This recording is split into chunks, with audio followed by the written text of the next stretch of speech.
Y'all, this is a first, and I am so happy. Because someone basically, we were having technical problems earlier. Someone said, well, it must be on your end. It must be on your end. Blah, blah, blah. I did not say that. It was on her end, and her mic is fucked. I didn't say I said, I would imagine if it's on your end, that it would be, if it's on your hearing it, and I'm not recording. Yeah, I was trying. It was all in your tone. It was all in your tone. Yeah, I was trying to be scientific and just suss out the information, and I didn't have emotion involved. But again, no. Yes, you did. You did. No, I forgot awfully dismissive. I forgot what your mother did to you, and nothing could be non-emotional. No, your tone is so pointed. It's awful. I'm sure you and your mother talk about it. Let me tell you the God's honest truth. She is a monster. An absolute monster. Hello, this is Captain Poodle speaking. Are you ready to find love? Yes, ahoy, matey. Love.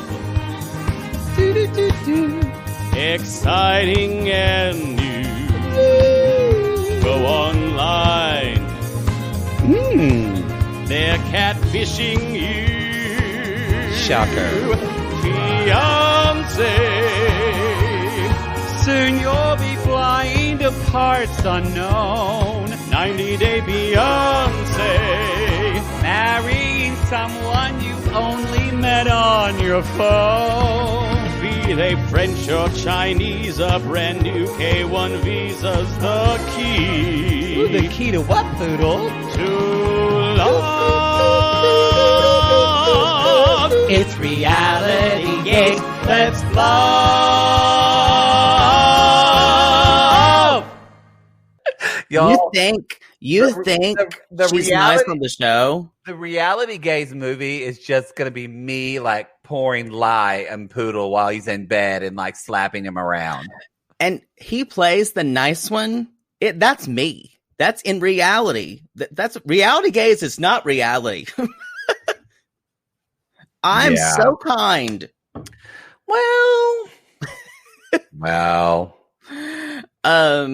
Yo, this is Reality Gaze. Where are we? Reality Gaze. I had to do so much Cubicle Warrior shit today. I'm glad that I'm doing this now. I'm glad to be here. I'm glad to be here. Me too. Sorry. You were burping. I did. I have a little bit of a burp because I'm drinking a Diet Dr. Pepper. At this time of night? Well, I was a little bit just needed to wake up. Who cares? Y'all, if you're over 40 if you say at this time of night. It's true. It's true. Remember you could drink like Diet Coke at like 11 p.m. and just go to bed. Now I'm like, it's 4 a.m. and like, woo! 3 a.m. and I must be horny. We said this before. That song was written about his mother's cancer. You should listen to that. I forgot it. That. Yeah, something like that. This is Reality Gaze Part 2 of Season 8, Episode 8. Some catchy title. Unsure and Insecure. Yep, unsure and insecure. Uninsured and insecure. Yes. Now, we should let you know that y'all have been very receptive to Margaret Cho. Yes. But you know what? You've also, several of you commented, made me feel really good about that you've loved all the crossover, all the collabs that we've done with other podcasters. And I feel really proud of it. I feel really proud of it. Just great, really fun conversation. It's something we're going to look into doing in more of our kind of binges. It's easy to do in binges. So be on the lookout for it. So thank you for supporting that. Again, if you want to listen to all of our recaps of Bling Empire, you need to jump on the Patreon, even at the $5 tier for that. Damn it. It was almost in my head. There's something I wanted to say. I said it in the Patreon, and I said it, and I'm glad. Oh, God. That's a show tune that no one knows from a show called Subways Are for Sleeping. It is a fantastic score, and it is based on an article in the New York Times about homeless men who would ride the subways wearing suits, and the police would not arrest them for loitering. It was a flop. That's niche. It's a great score, though. Julie Stein.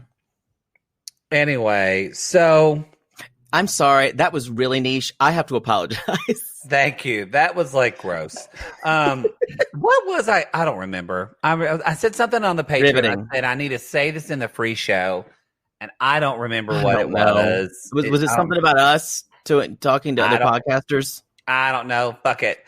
All I know is, thank God the night nurse is here. I don't have to worry about my dad because he had chemo today. And they're like, well, and he could have the same reaction that he had before that put him in a ventilator for a week. So let's hope that doesn't happen tonight. And I'm gonna like, be sweet sound, gonna be all night with the night nurse. That's true. That's true. You found another home. You know you're not alone with the night nurse. It's true. It's true. Did you take your CBD today? No. And I'm crazy. You're crazy. No, I had a day. Today was my day off from teaching. And if you're like me, you pack every single thing you can into your day off. And I've just been doing things kind of solitary. So you may be the first person I've talked to for a while. I did talk to my eye doctor. But he's really hot. So now you're keyed up and you want to get fucked. A little bit, but I can't. You can't. So, although LA opened up some today. Yeah, but still, I've been contacted by some sissies, and they say even if someone has the vaccine, it doesn't mean they can't pass COVID to you. Because if they come in contact with it, we just don't know yet. So I've still shut down my asshole. Not happy about it. Boy, sissies will ruin everything. I know. They're right, though. They're right, though. Yeah. And you know what? And they'll make everything. I hate y'all. I love that they care. They're like, no. More Bitcoin for Piano Cat 77. Anyway, y'all. So Bling Up, we did get finalized. We will be doing an interview with Kevin. We're setting that up probably next week. Kind of we'll be talking about the Where Are They Now that kind of dropped on, was it YouTube or Netflix? I don't know what it is. It's on like YouTube it's on like Netflix's YouTube channel. So that's going to be happening. And then, y'all, there's a new 90-day show that's coming on Discovery Plus. I'm less jazzed about it than you are. I didn't say I was jazzed. What is it? It's 90-day single awareness. Life. Single life. And it's people that are single. I'm not thrilled about it. It's after they've been rejected by their 90-day fiancés. No, it's really like the worst people. They must have already filmed Britney's segments before Britney like completely eviscerated all the night, because Britney is on it. It's Britney leading the single life. Surprise, her and Yazan don't work out. Shocker. Colt. Colt is on it. Colty's on it. Big Ed. Big Ed. And then no, I don't ever want to see her again. Looking for love, I'm Danielle. She's had a glow up, y'all. Muhammad left me, y'all. Muhammad's been leaving her. Muhammad has left her. Muhammad left her the day he came. He did. In his mind. Then Fernanda and John, and there's one other that we're forgetting. I can't remember. Molly. Oh, Molly of Molly and Luis. So it's 6. But it's kind of at least 2 predators in Colt and Big Ed. So you can try to avoid that as much as you can. 1 asshole definitely in Brittany. And I don't know much about Fernanda. Danielle, we got at least 1 loser. And who else did I say? There was another woman, Molly, we're kind of okay with. She's had some recent problems with her daughter. Her daughter's been in jail. And has kind of leveled some nasty things about her, which I won't go into here because none of it's really been proven, but they're allegations.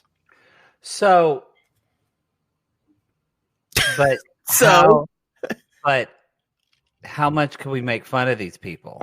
Oh, that's not a problem. I'm just saying I don't want to watch these wastes of space. But we could get Pee Wee.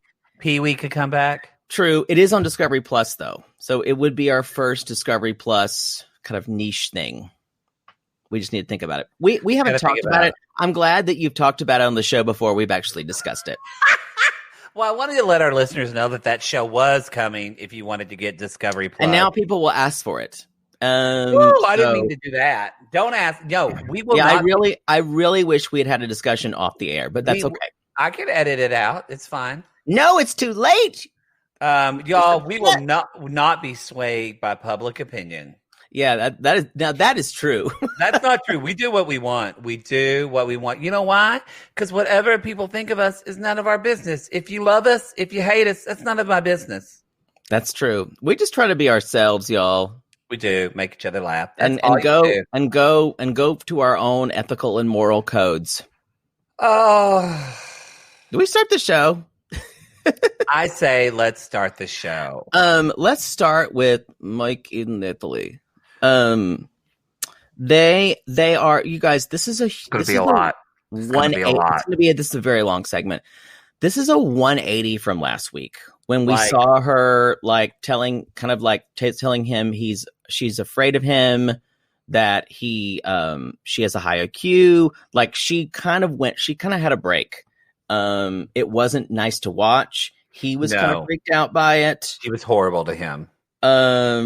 Again, kind of like she was in Ukraine when she gave the ring back. Yep. She had this. It was the same thing. She just had this break.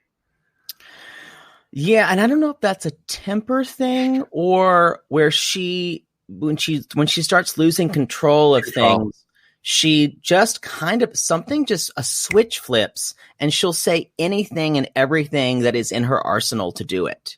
It's control. Yeah, it's control. Yeah. So she's still feeling frustrated. I'm frustrated.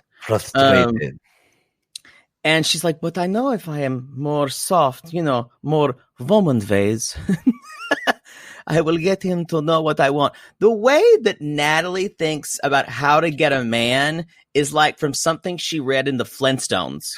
It is. It's like some washing machine that was a pterodactyl gave her advice. You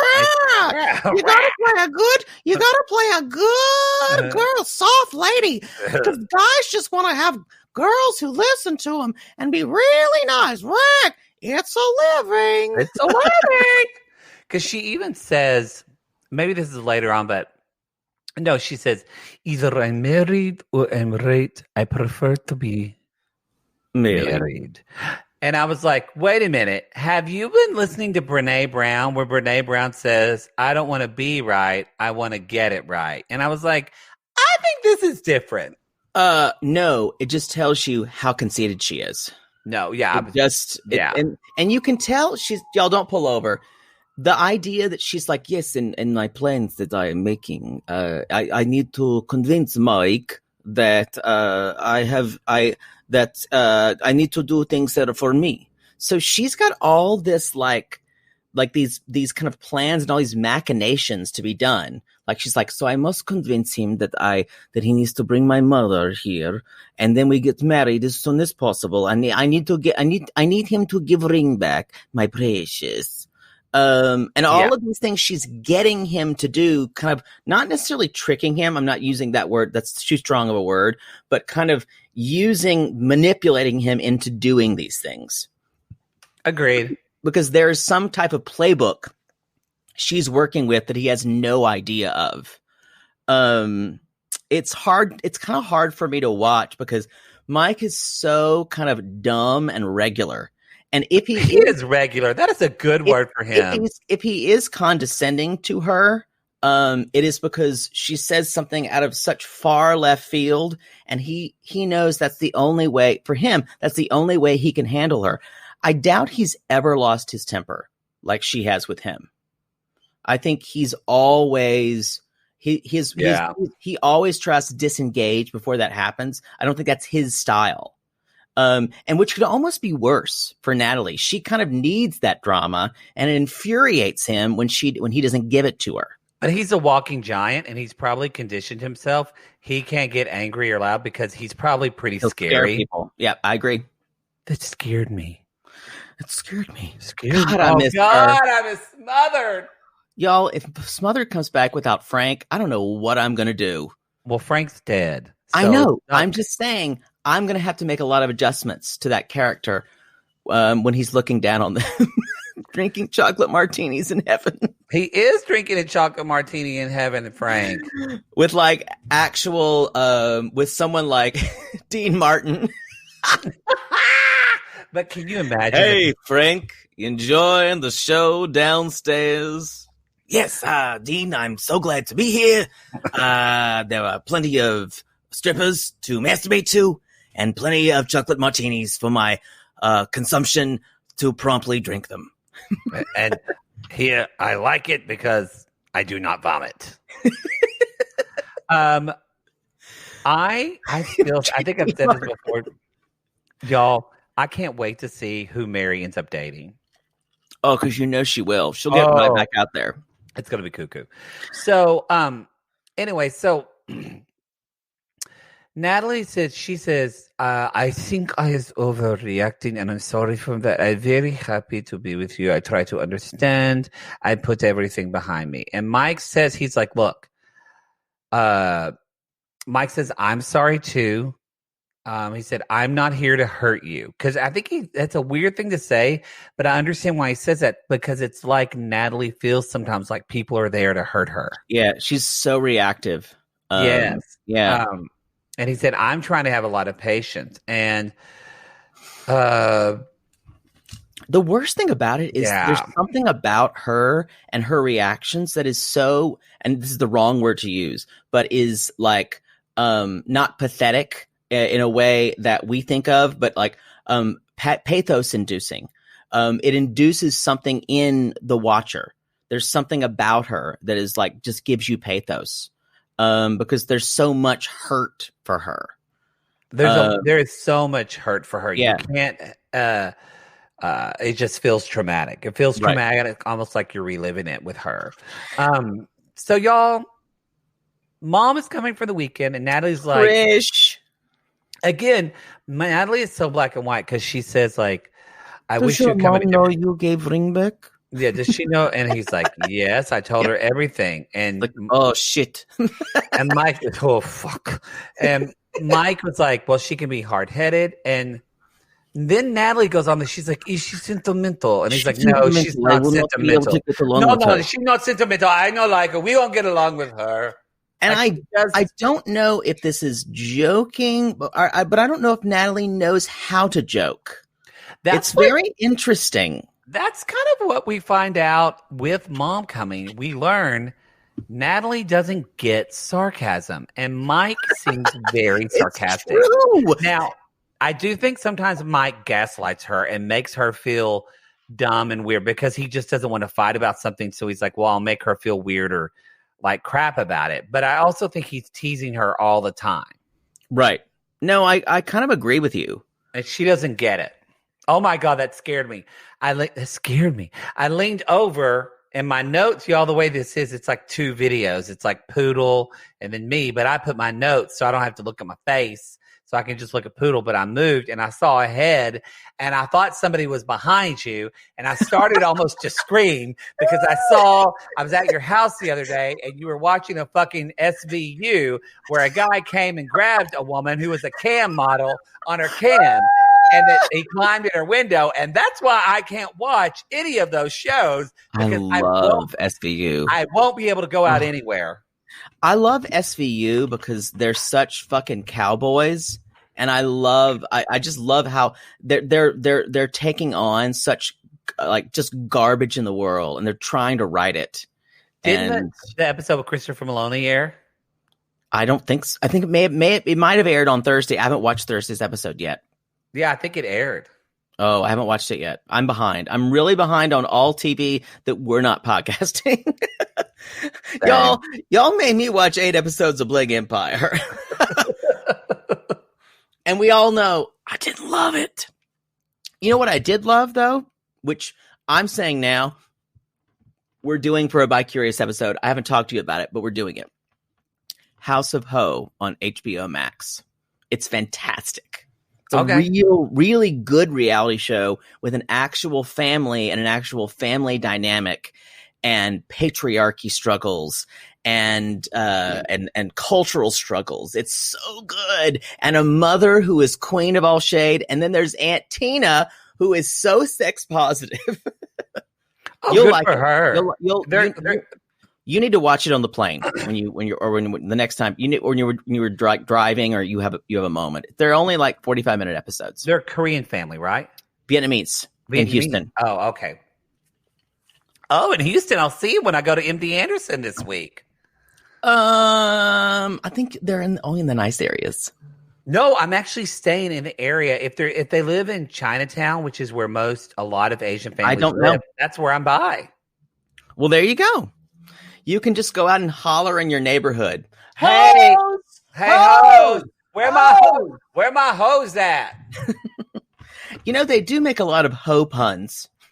Oh, they do? So, yes. Oh, I like that. Y'all, if you can't be punny about yourself, get over yourself. I do need to say that the father is the kind of patriarch of the family, is really obsessed with all things American. He's very American centric, and he named his son Washington. And then they named a lot of their other kids after presidents. So there's a kid named Kennedy. There's a kid named Lincoln. There's a kid named Truman. And there's a little girl named McKinley. And I'm like, wow, they really went hard with the ones who were assassinated. I guess so. Y'all, because McKinley assassinated 1901, y'all. Leon Trigolsh. I'm really into presidents who were assassinated. You're going to have to take your CBD if you don't calm down during our commercial break. This is what I need to know for House of Hope. Are there anybody hot, and is there somebody gay? I don't think there's anyone gay yet. I don't think you'd find Washington hot. I find him exhausting. Okay. I haven't been introduced to hot guys yet. I can watch a show without being hot guys because there's always gay porn afterwards. Gross. And true. All right. So let's jump into this, y'all. Where are we? Yeah, exactly. Mom's here. Mike's mom's here. And y'all, Oklahoma, where the wind comes sweeping down the plain. She's from Oklahoma. She's not from Oklahoma. She lives there. She lives in Oklahoma. Yeah. And you know what? I see that hairstyle everywhere. What is that? I feel like in my town, either women are really there's 3 different types of hair. There's like the modern, the women that like are on Instagram and they're doing yoga and CrossFit and they've got like their hair fixed and really pretty. That's most women.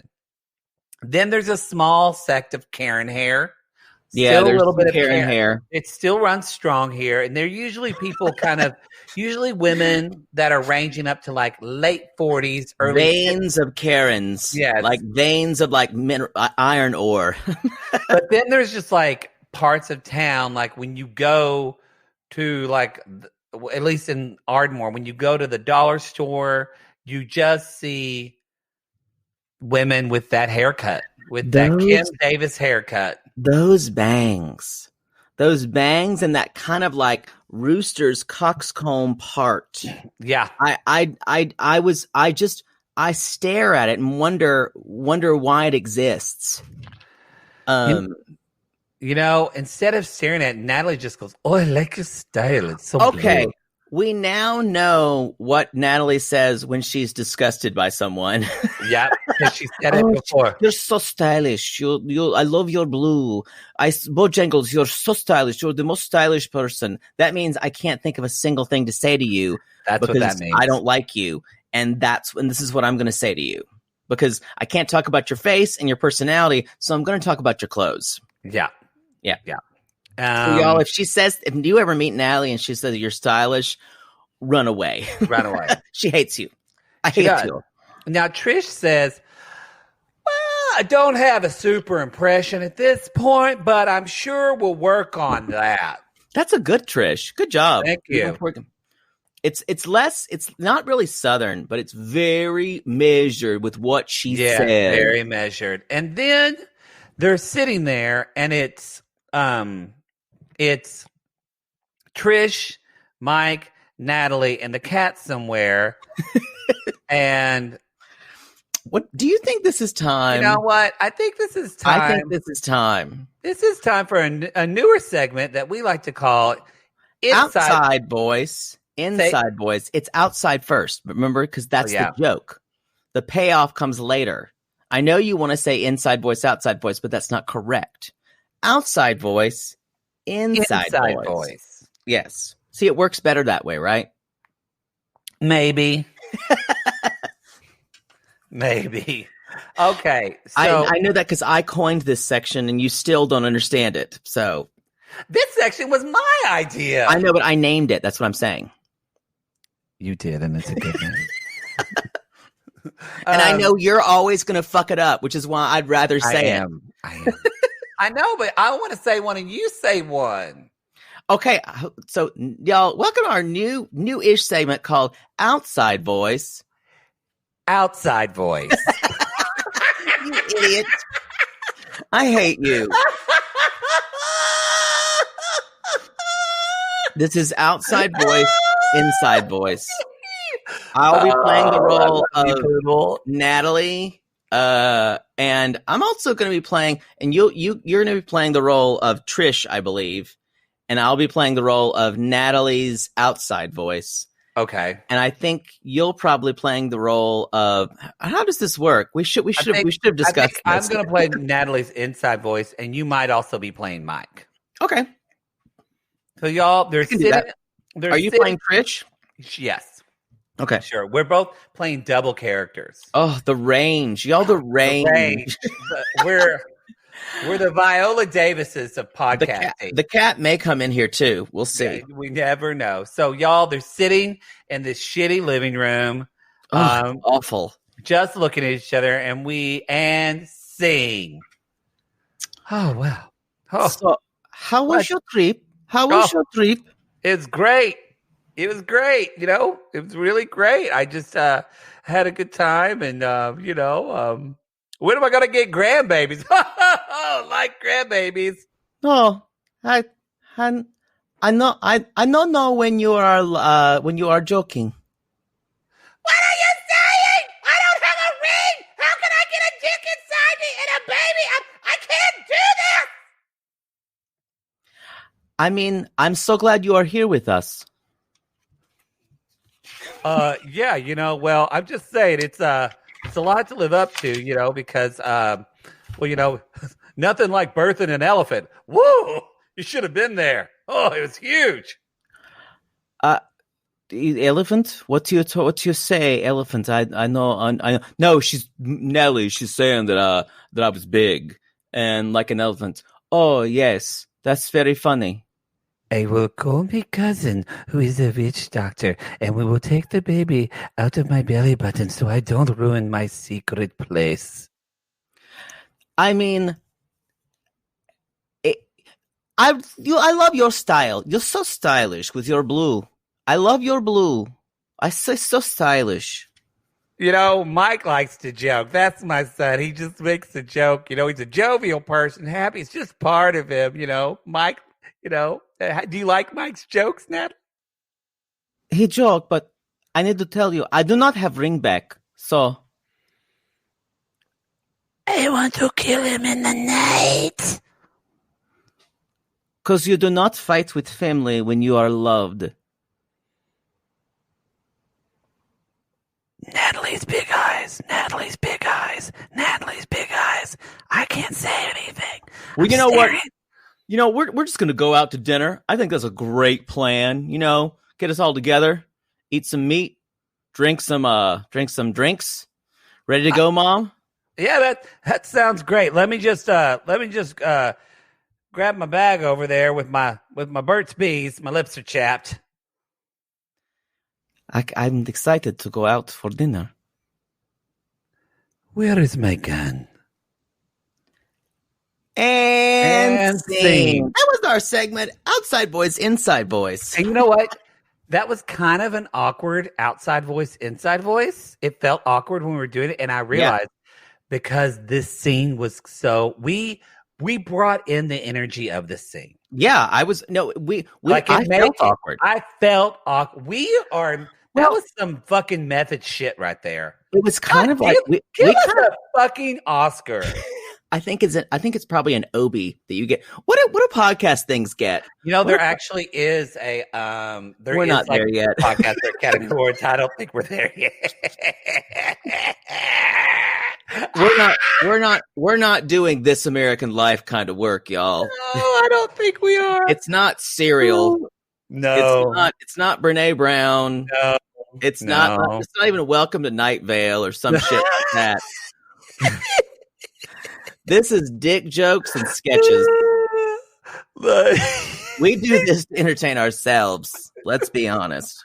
Oh, that made me uncomfortable. I enjoyed that. But you know what? This was also a little bit of her outside voice was her inside voice, because she's like, they're being funny, and she finally just says, "But Mike did not give me ring." Because she's so everything in her is screaming for that ring. So she finally is like, "I need the ring. I need it." And so her outside voice actually became, or her inside voice actually became her outside voice for a minute. I hope as she learns English better, I hope she goes to some type of, so she can communicate easier, because I think it is hard for her to get sarcasm and things like that. And I do think Mike guess, I don't think it's all Mike's so sweet. I have big problems with Mike. Don't get me wrong. But man, she it's always for her. She's going to get this ring. And then next week we're going to see, once she gets the ring, then it's going to be the other thing. The other marker she has to have. It's never going to be enough, and it's never going to be I bet she's going fucking crazy in COVID. Loony. Yeah. Like, she can't go anywhere. She can't plan anything. I bet it's driving her bonkers. The idea that she says, "I don't understand sarcasm," it may be a language thing, but I promise you, Russian and Slavic peoples live with sarcasm. That's all they use. It's all like fucking with you. I've heard. You made a smile that meant you were thinking about getting turned on and fucking someone. I was with a Croat guy one time, and he was so like such an edge, like a sarcastic edge. And he's like, yes, we're all the Slavs. We're all really like dry, sarcastic. And you didn't know whether he wanted to fuck you or get away from you? No, he wanted to fuck me. We did that later that night. Oh, okay. But he wasn't sly about it. He basically says, "Can we just go to bed already?" And I'm like, "I'm so glad you asked." That's speaking your language. I know. When someone is like reading my mind that way, I'm like, "Survey said." Ding ding. Whore.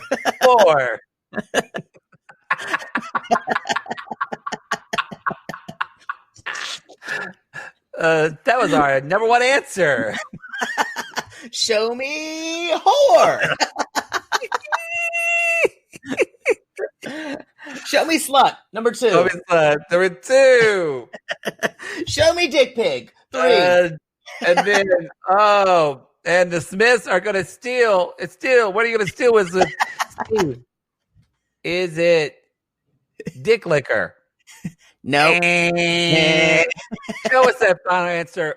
Oh, it was Pickle Finder. Pickle Finder was the last answer.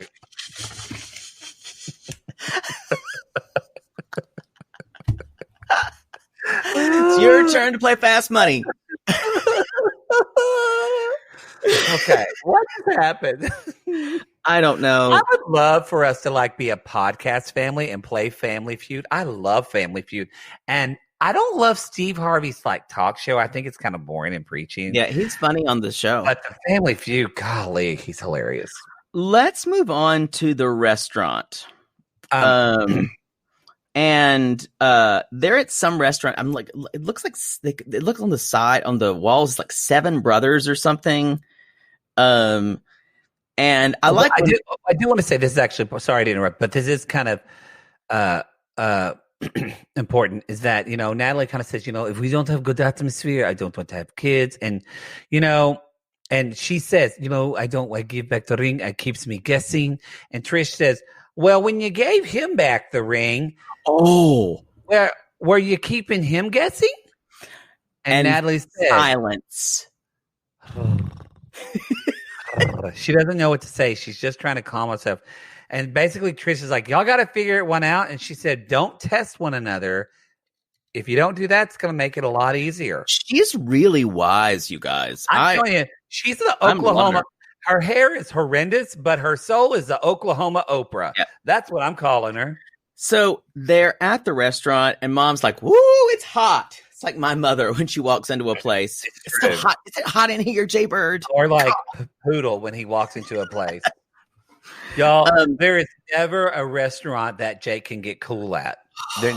Like a Red Lobster, he's going to be burning up.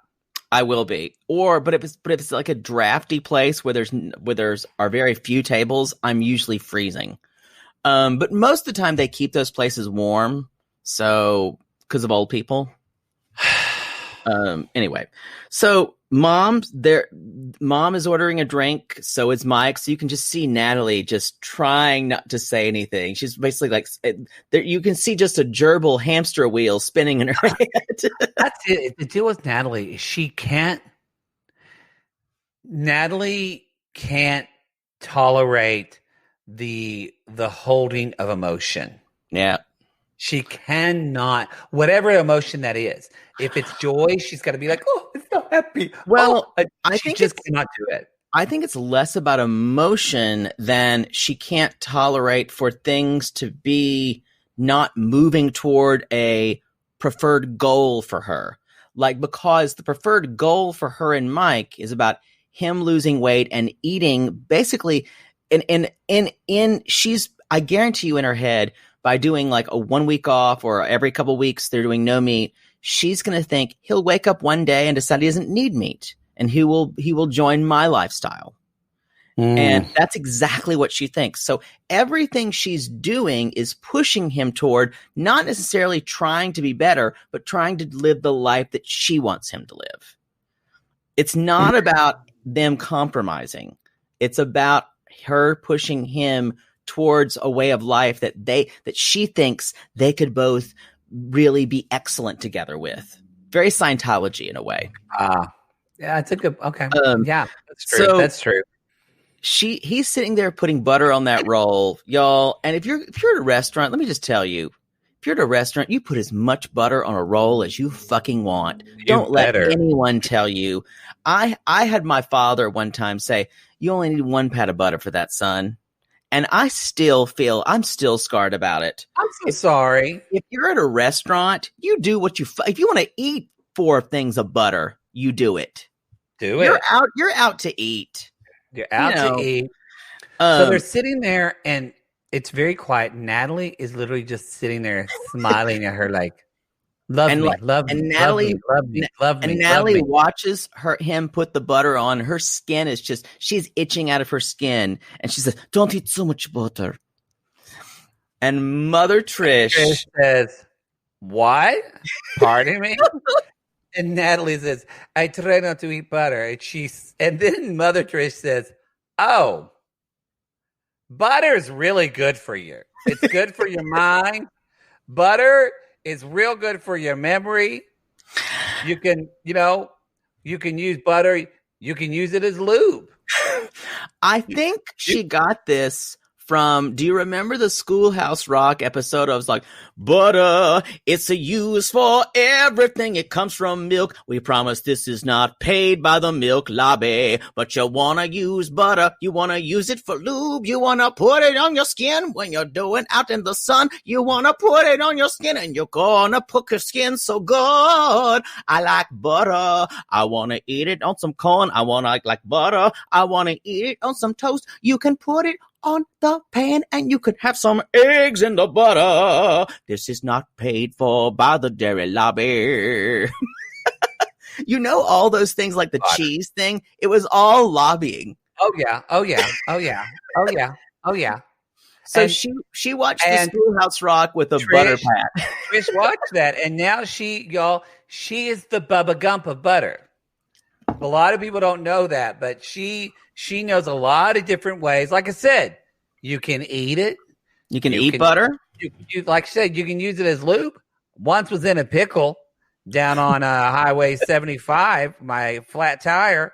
I used that butter. It was cold, so I patched a hole, and at the same time, use it for a little bit of oil. I like it in my mashed potatoes. I like it in my ice pie, but I also like it, as a hair straightener. You just put it. That's how I get my hair so straight and my bangs stay so fabulous. My bangs, no butter. You can sculpt with it. You can make sculptures. Sculpt with it. If you live in Alaska, you can make sexual items from it and use them. But here, it gets a little warm for that. But you can preserve a corpse with it. Yeah. I've heard. Also, I love it. Makes a good elbow salve. Great elbow salve. That's salve. Butter. No one says salve. Trish said salve. Trish said salve.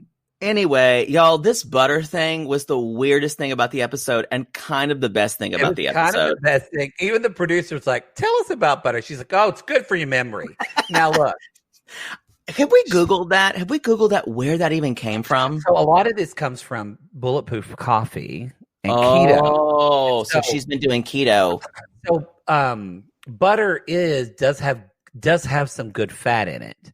And y'all, if you want to eat something like butter, it probably is better for you to eat butter than to eat like fucking it's believe it's not butter. Like margarine or I can't believe it's not butter. Yeah. Just have butter. But it's and just limit your intake. That's where it comes from.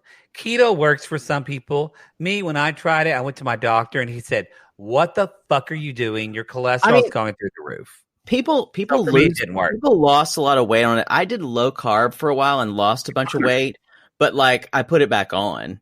It's just kind of a hard lifestyle to sustain, especially when you want to fuck a loaf of sourdough bread every night and then eat it. Yeah, you know what I really missed when I was doing low carb? Pizza. God, I miss really. Pizza. I didn't hear about it every day. And y'all, you can do that. You can do that fucking cauliflower pizza, but it's not the same. You know how many cauliflower crust Poodle made? He was obsessed with just trying to get the cauliflower crust right and crispy. I was literally like flying too close to the sun on wings of cauliflower. Every time I just get shot down. It never worked. Yeah. Wow. And it never crisped up. God damn it. Never does. But keto works for a lot of people. It's just not for me because I was like, I just can't eat more cheese. I can't eat more bacon. Yeah, it was a lot for me. Yeah. So they're having dinner and they're talking, and Trish says, so Natalie's like, what do you think about Mike eating meat? And Trish is like, that's up to him. It's up to him. And that's pretty fair, actually. Yeah. And Mike's like, well, she has it unpacked. And Trish looks at her and says, well, that's weird. Have you been back? And Naya's like, well, we've been fighting. And she says she doesn't have we don't have a wedding date yet. Or a ring. And the ring. Then she just has verbal diarrhea. And she's like, says, I feel that's where the title comes. She says, I feel unsure and insecure. And then she says, then she basically says she moves her queen or her king to rook 1 or whatever it is, or rook to king 2. And she goes, we do not have a wedding date and I need to bring my mother here with visa. We need to get mother for visa. And if we do not do that now, she will not be able to come. And then I think it's time already again for a reality gaze theater of this conversation of when Natalie saw the light. Okay. I saw the light in you. Ooh, I need to put that on the honky tonkin' mix. I told you, stop mentioning that. I'm going to put that in the links. Also, people need to know. I don't think a lot of people know that about your gay glitter club mix. Oh, yeah. I have 3 mixes. You just won't shut up about your fucking honky tonk. I'll put them on there. Anyway, y'all, so they're in the restaurant. Poodle will be playing the role of Natalie. I'll be playing the role of Trish. And sing. So I just do not know if my mother will be able to come over if we do not set a date.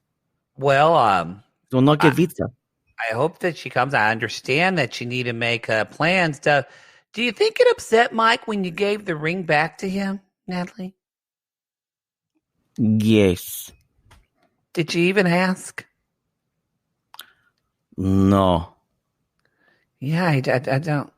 I think you kids need to think about some things. I know you want your mom to come. That's a big step, but Yes, mother. Yes. I love my mother. yes, but I understand that you want your mom to come, but if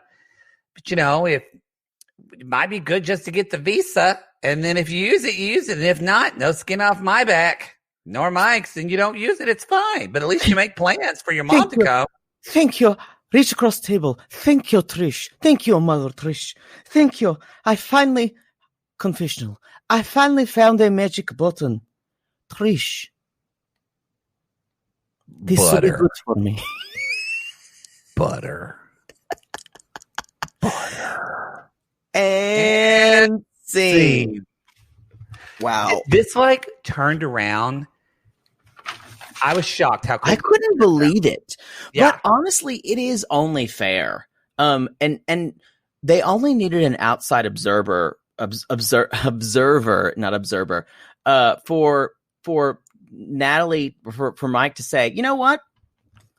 Yeah, we should set a date, because then that way we could be proactive about things. This is what people need to do when they go to fucking couples therapy. They just have an outside observer, because Natalie also said Natalie never realized how it made Mike feel for her to give the ring back.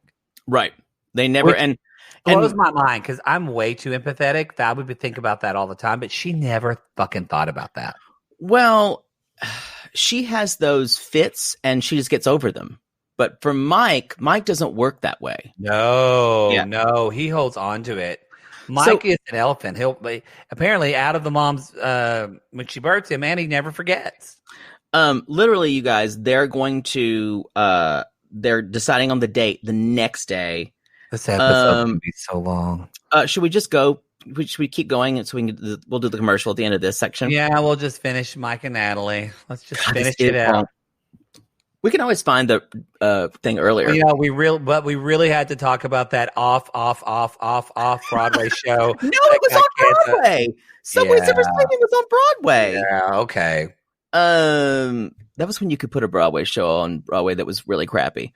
That's not true. They still put crappy shows on Broadway. They do. So he's like, what about April 2nd? And she's like, no, I like the number 3. God, Jesus, Spirit.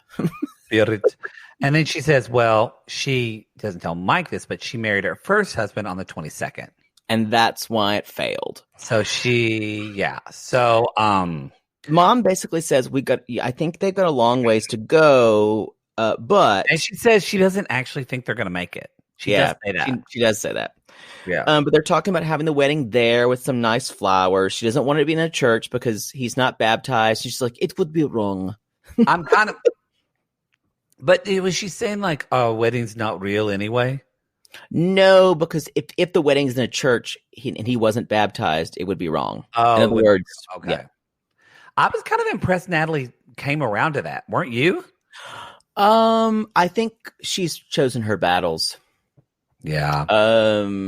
But think about how extreme she is. Yeah. She knows she will not get him in a church, and he believes in aliens. So think about what she's picking. She's choosing marriage. I can be right, or I can be married. I chose to be married. Think about it. Yeah, that's true. So her mother calls, and they tell her about the date. She's elated. She's screaming. She's like, I love Mike. I love Mike's mother. I love blah, blah, blah. And one of the reasons Natalie wants to get married is because of her mother, you guys. Her mother's getting older. Yeah. She also wants to have a baby. And the mother says, I wish you happiness, health, and joy. And she just all of a sudden hangs up and she bursts into tears and says, I miss my mama. And that was one of those pathos moments for me. Natalie's just she's so in the moment of her own emotion. There's no back looking. There's no future. It's just all in the present. It's like she's a walking id. Yeah. I I find her so interesting and so infuriating at the same time. I can't imagine her being a good mother. She'd have to grow a lot. She's got to grow up a lot. Yeah. So then Mike's holding her. Trish is crying. And Oklahoma Oprah's crying, y'all. Yeah. And so this is a moment, and I think Natalie, I really do believe that production and the edit shows us the craziest side of Natalie. Because she's got it in spades. She's probably quite normal, except for those times. Unfortunately, that's what we're being edited to see. And the weirdest thing is this is the most interesting of Mike. So you can imagine what he is. Yeah. I think we're done with them. God, that was almost 50 minutes. As Trish was crying, I don't know and then kind of Trish just says, if you're a crier and your makeup's going to run, you just put a little butter under your eyes and it just keeps that from happening. Butter. We're taking a break. We'll be right back. Y'all, let's talk about Yara and Jovi. All right. She's at a pharmacy. She's getting a pregnancy test. Been there. She's and so I've definitely waited for a result before. It's true. Ooh. I have. Same. God, when you're waiting. Remember in the old days when you wait for the health department to call? Yeah, and you're like, why? Please. You're like, why did I let get him to wrap it? Why did I let the defensive line fuck me? I knew I should have stopped at the offensive line. I knew I should have. Am I now a whore? Y'all, that was an old joke. I never asked. So, defensive line, not the offensive line. The doctor told Yara that whenever she did have her trigger warning, we're going to talk about miscarriage and things like that. So if you want to skip this section, you can go ahead. But see how I did that trigger warning, Poodle? I told people before. I have done it well before. I just fucked it up last time. That made me laugh so much. So anyway, y'all. Yara, the doctor told her that it was going to be very, very difficult for her to get pregnant again. And she's not feeling good. She doesn't feel like it's the right time. She goes in the door. She goes in the bathroom. I must interject that the clerk who sold her this says, "Good luck." Good luck. This is inappropriate to tell anyone who's buying a pregnancy test, regardless of what you think the outcome should be. That clerk saw that camera and she wanted her time. Good luck. She wanted her time. I would have done the same thing. Are you scratching your back? Yes. Oh, I had an itch. Oh, that's so much better. I just had a really bad glad we're doing this on the podcast. What did you just use to scratch your back? A lotion bottle. It was great. I scratched my back and it made my nuts tingle. It just felt great. We need to move on. So anyway, y'all. Go ahead, Poodle. She calls her friend.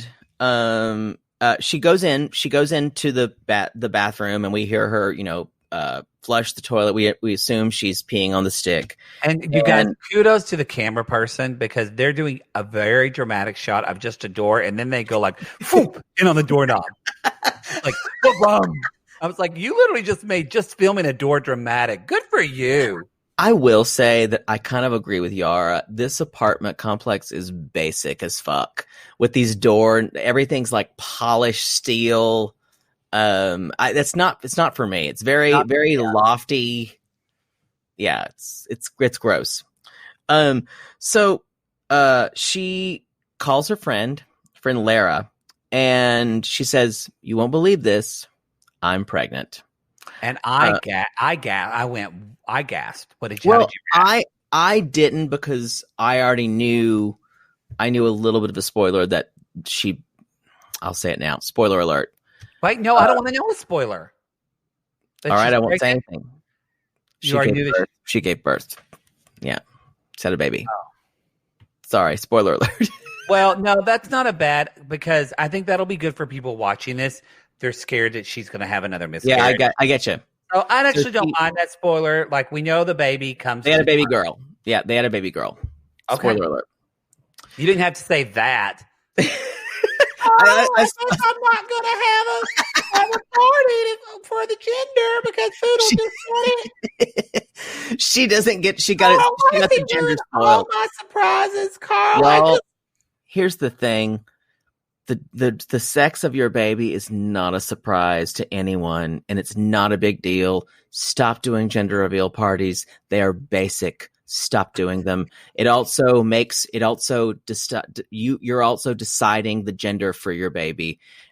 You might see it's talking the sex of your baby, but it's not the baby's gender. So just stop. You got a healthy baby. It's a boy or a girl or something else. Enjoy that. Don't proclaim it to the world. Don't use blue. Don't use pink. It's all fine. It's a healthy baby. You're fine with that. Over. Rant over. I just want to say for anyone that wants to come to Poodle, that Instagram is at Jake It or Fake It. You can find him on Twitter. Please do not use the Reality Gaze podcast. So you're a fan of gender reveal parties? No, I'm not. I understand. I understand that people just want an excuse to be excited about the baby, but I understand that too. But find a different way. Hold on, let me finish. Good Lord, I was going to say that's the point of that's the baby shower, like just a general baby shower is the party. Not really, because a baby shower is quite gendered. It does not involve any male members. A gender reveal is a party for a baby. I probably have been in LA too long, but here in Los Angeles, which I think is better, a lot of people do baby showers. Like even straight couples, they do baby showers joint. And so I know, but that is not the way for the rest of the U.S. So I feel like so anyway, but yeah, I'm with you. I wouldn't want to know I don't want to know the gender anyway if I was having a child, because I feel like it's life's last kind of surprise. And then but I think it's fine if you do want to know it. I'm just saying. Oh yeah, it's fine. Don't have a party celebrating one, whether it's A or B. Because then you're what a great send out of your baby to say, oh, you're a girl, pink, pretty little princess. We can't wait to see you. Oh, you're a boy, bruiser, football, blue, insensitive, will have anger problems. It's creating a binary that's already setting the stage for your child. Y'all come at me if you're a big proponent of gender reveal parties, you can come at me about them. I do not mind talking with people. In fact, I never mind talking with people over Instagram. No, I'm always happy to have a talk. I'm not really a fan of them either, but you were on such a soapbox, you didn't let me even talk about it. So y'all come at Poodle. You know what? You say what you want to. You say what you want to about them. I won't say a word. You could. I'm zipping my lip. I do think pink is a really pretty color for girls. Y'all, do you see what she does? She toes the line and lets me do all the work. I just said it to Rob. No, actually, I don't want pink for girls at all. Pink used to be for boys. Really? Yes. Red was the color of boys. Like men, like for some reason, like men would wear red. And so like if it was a baby boy, they use pink. Yeah. So, what that means, y'all? It means all these colors that we've associated with boys. Nothing. It means nothing. It means nothing at all. Y'all check out Celine Dion's gender neutral clothing line. Yes. You know why I wouldn't want to have a gender reveal? It's not that interesting to me. I don't care about the gender of my kid. I'm not shaming anyone who's had one, by the way. No. That's fine. I just don't like them. I would just hate if my kid grew up trans or gay or this or that, and they went and saw pictures and they were like, that's not who I am. This is where it started for me. But I'll happily go to one because I love a party celebrating a baby. I don't want to celebrate you deciding what your child's going to be. I'll happily go to one if there's free booze and free cake. Honestly, I hate most parties. So if I'm going to have to stay there I'll probably leave before you reveal your kid's gender. Actually, I'll stay if there's free booze, I'll come there and then I'll call an Uber. Y'all, if I stay at a party more than like an hour, it's a miracle. Didn't a huge California fire start because someone had a gender reveal party and they had an explosive and it started a forest fire? Y'all, that's God saying, I don't give a shit about gender. Let's move on. Yeah. So, okay. So anyway, the friend, I don't know how we talked about dramatic door close-ups and Poodle got on a soapbox. But so yeah, she calls her friend and she's saying she's pregnant and Yara is like, I don't know. Or as Lacey would say, pregnant. Pregnant. Lacey Chain. pregnant. I'm pregnant, chain. With the baby. That's love after lockup, Lacey. This was, you know what I have to say, the more and more we go on with this, I really like Yara. Me too. I did not. You know what it is? She seems super reasonable and she seems, yes, she's into herself. Yes. Oh, yes. Definitely. I don't want to hang out with her. It would be insufferable while she's trying to take pictures. Or maybe she'll grow up as a mom. I love her. I love her kind of, I love her unapologeticness that she doesn't apologize for who she is. She's very Ukrainian. And that's the weird thing. Natalie I was going to say, Natalie is so completely different. Yeah. It almost feels like they come from two different cultures. My experience with Ukrainian women, and it was Ukrainian women, was all the Ukrainian women who I went to school with who played piano in my studio. And they were all heavy smokers. They loved their fashion. They're very opinionated. They're very funny. And very, you're right. When I think about music school, people like from the Ukraine were some of the most sarcastic, funny people I've ever met. Dry. What the heck, Natalie? And brutal senses of humor.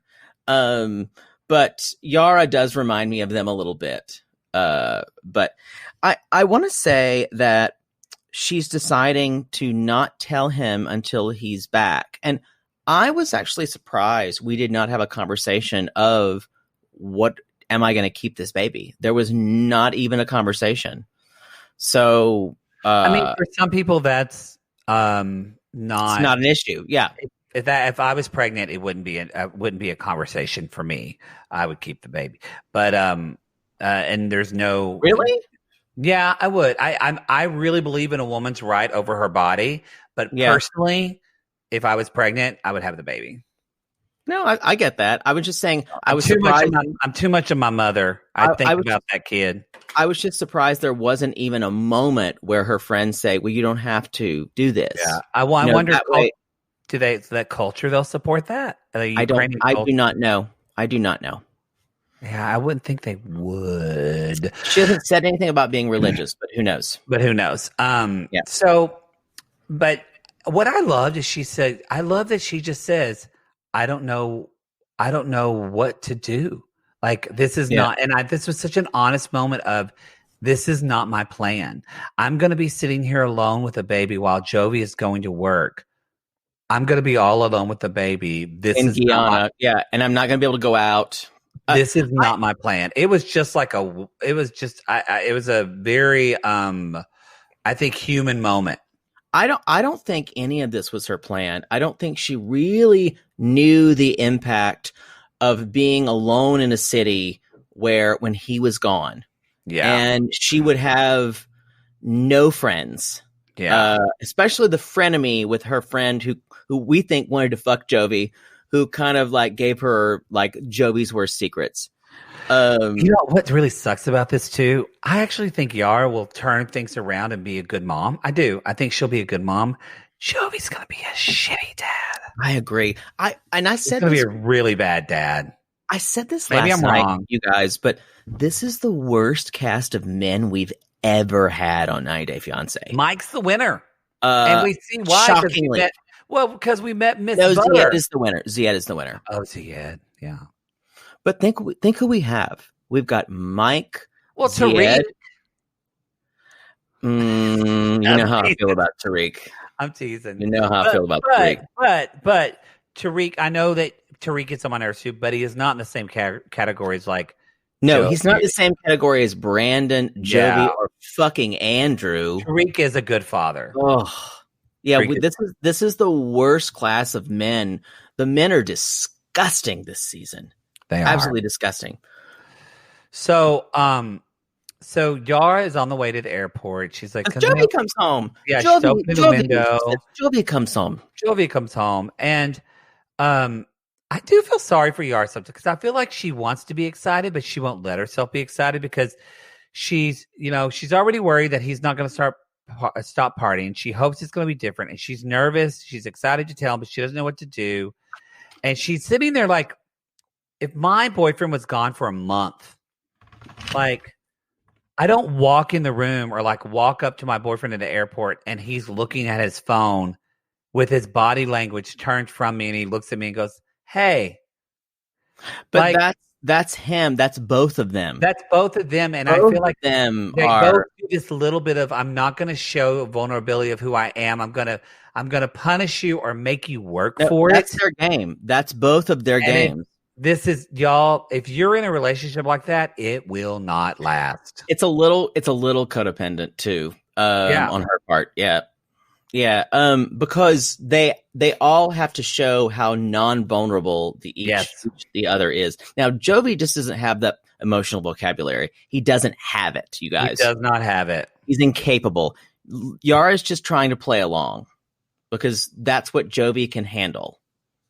If things get heavy, as we saw in their last discussion, when she said, "How am I going to have children with you? You left me." And he's like, sorry, dude, I was busy. Dude, I was busy with work. I had to go to Guyana. Yeah. Y'all, that's Destiny.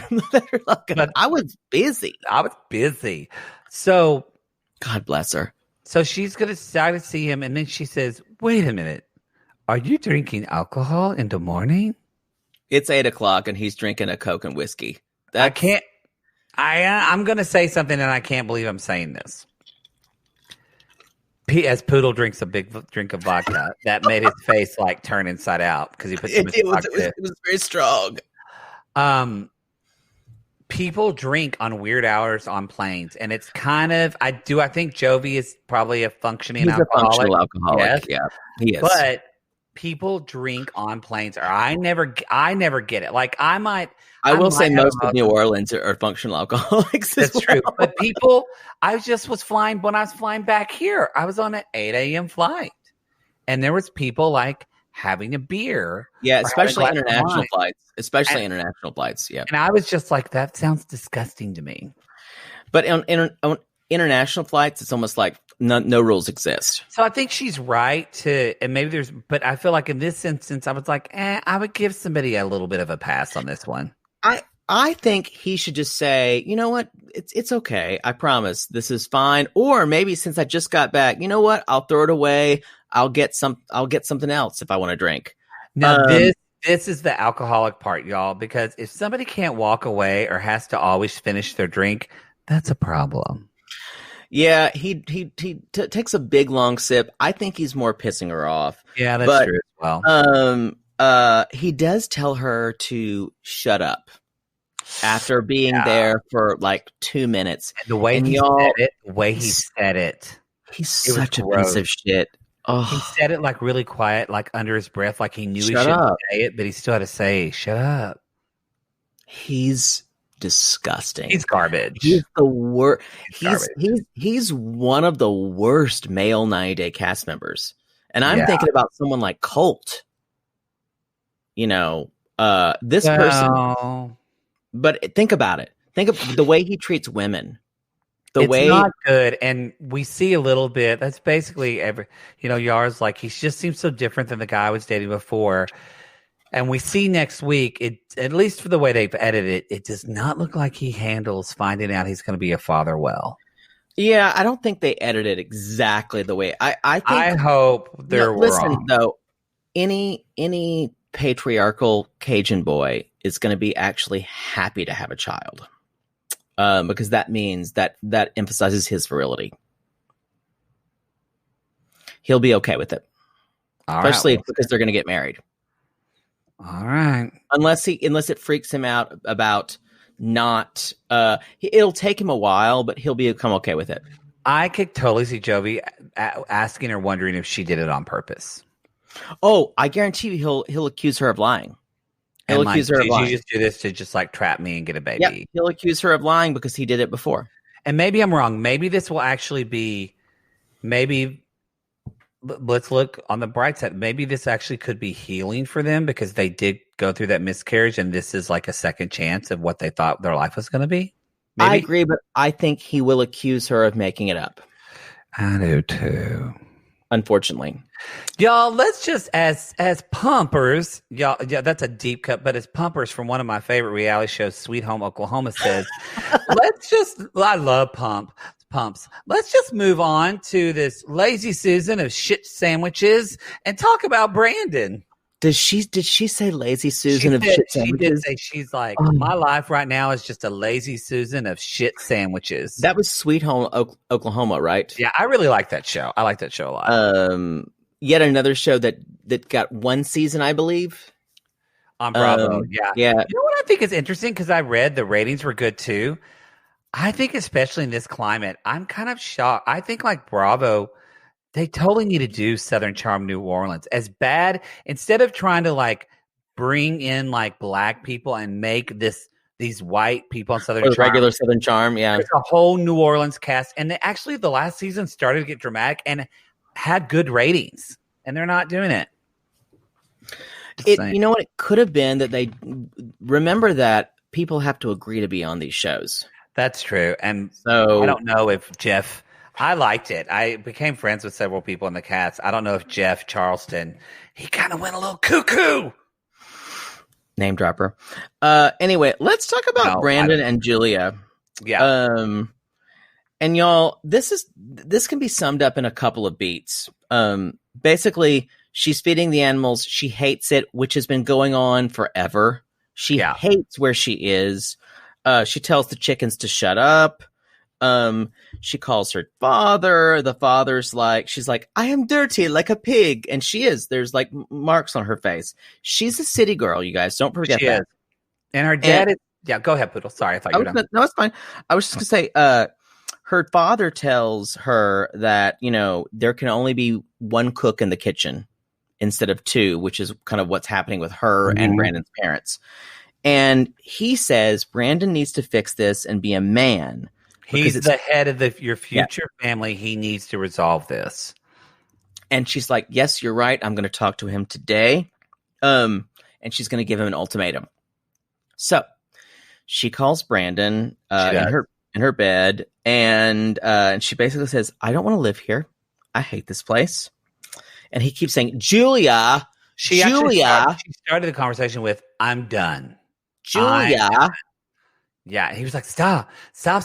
Can we talk about this later when I'm not at work? And she's kind like, of just minimizing all of her concerns, which he's done from the very beginning.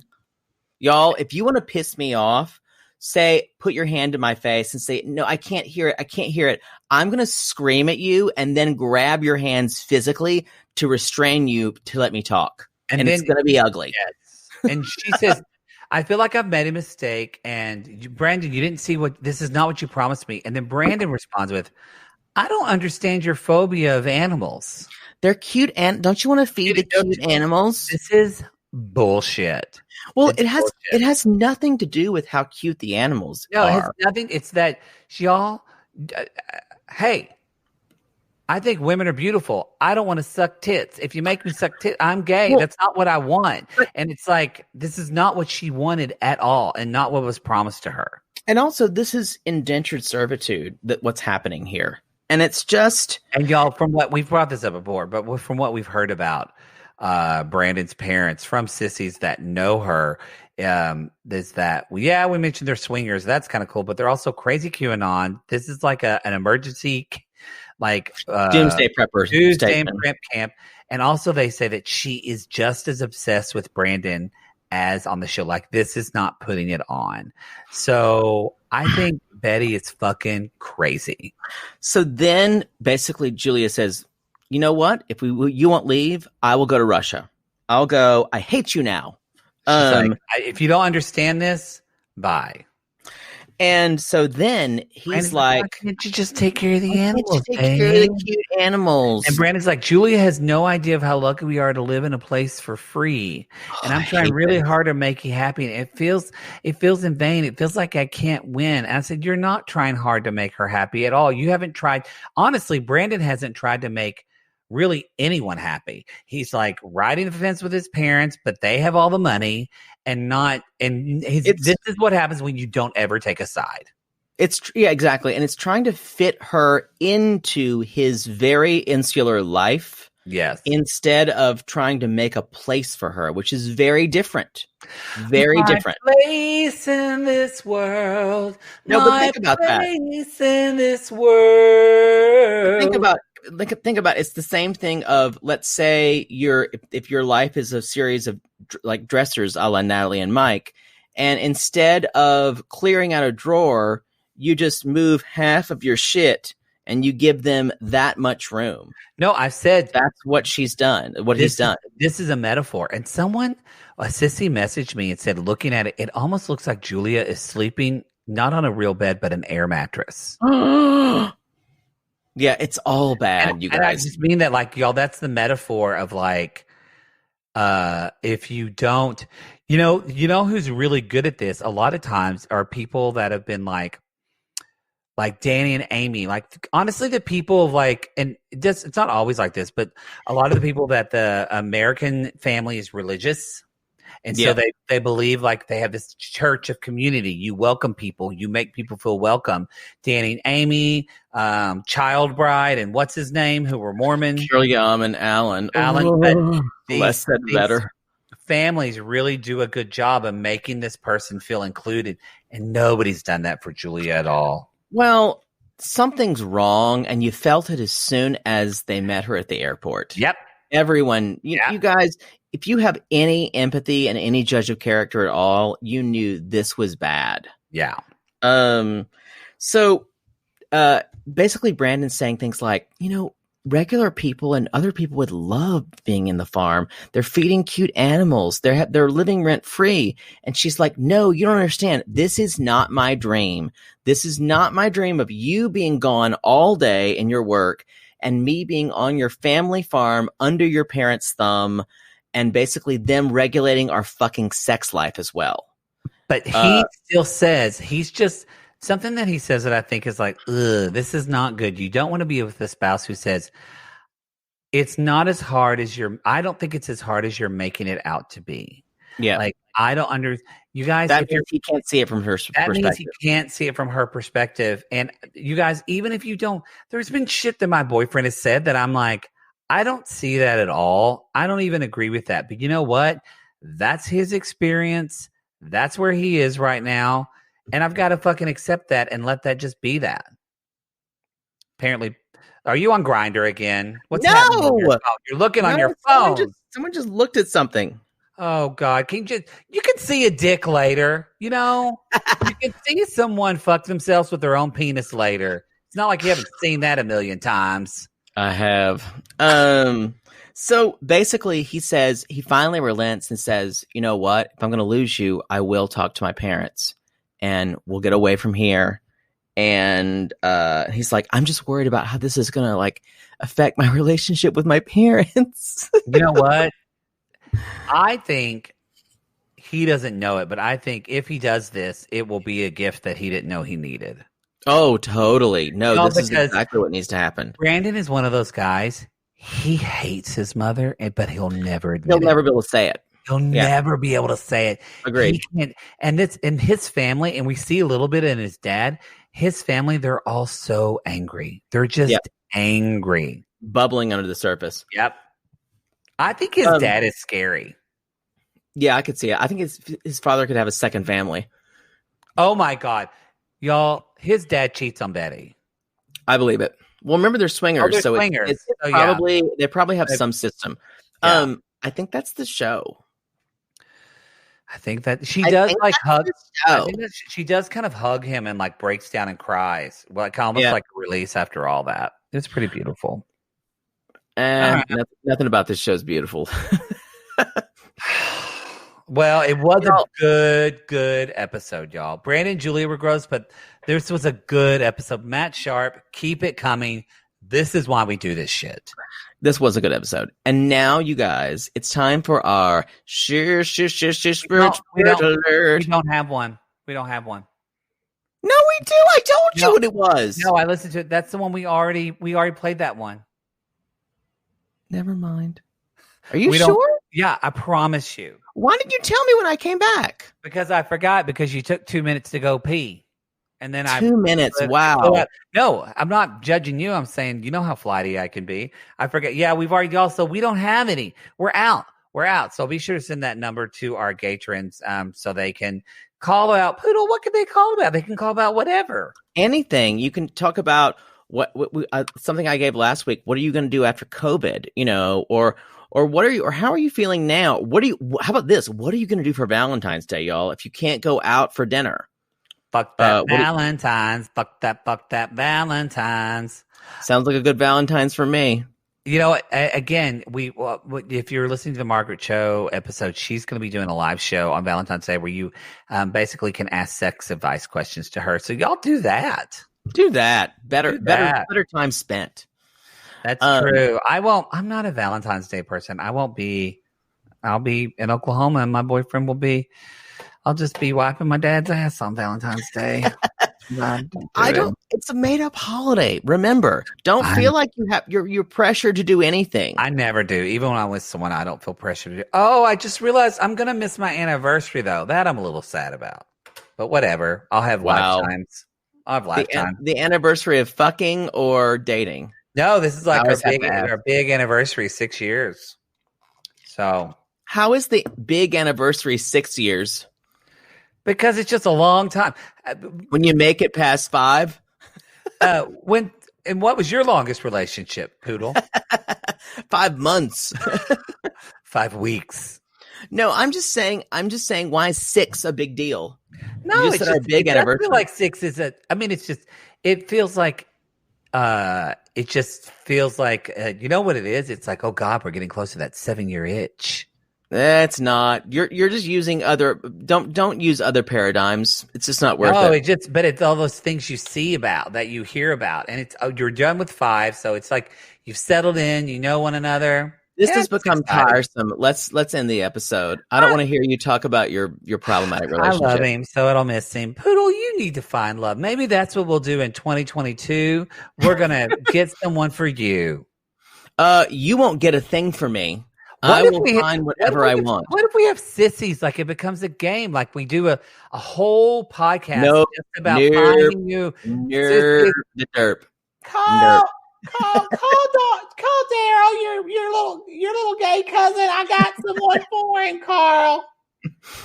Right? You know, I hate to tell you, no one knows what's right for me but me. I was going to say, no one knows what's right for you, especially you. There may be something to that, but you're not going to find what I want. You'll have to. I'll need a whole mock-up. Oh, all right. That's what we'll do. Yo, that's the show. Thanks for jumping in with us. Go to realitygazepodcast.com. You know the drill. Leave a review on Apple Podcasts, 5 stars. We appreciate that so much. It helps get us bumped up in the ratings very much. Especially since we just changed our name. Yes. You can Valentine's Day is coming up. Somebody booked a Valentine's Day cameo with me today. So, and me too. Poodle's writing them Civil War love letters. Nothing says love. Even though Valentine's Day wasn't invented yet. Yeah, you know. So do what you will, y'all. And you guys, we call these people the loneliest of lonely hearts because, Poodle, aren't we all just lonely hearts looking for love in all the wrong places? God, I wasn't ready for this. Yes, I got it. Go ahead. I went ahead. I did it. All the wrong places. And if you know how to seduce me with your woman's ways, call us.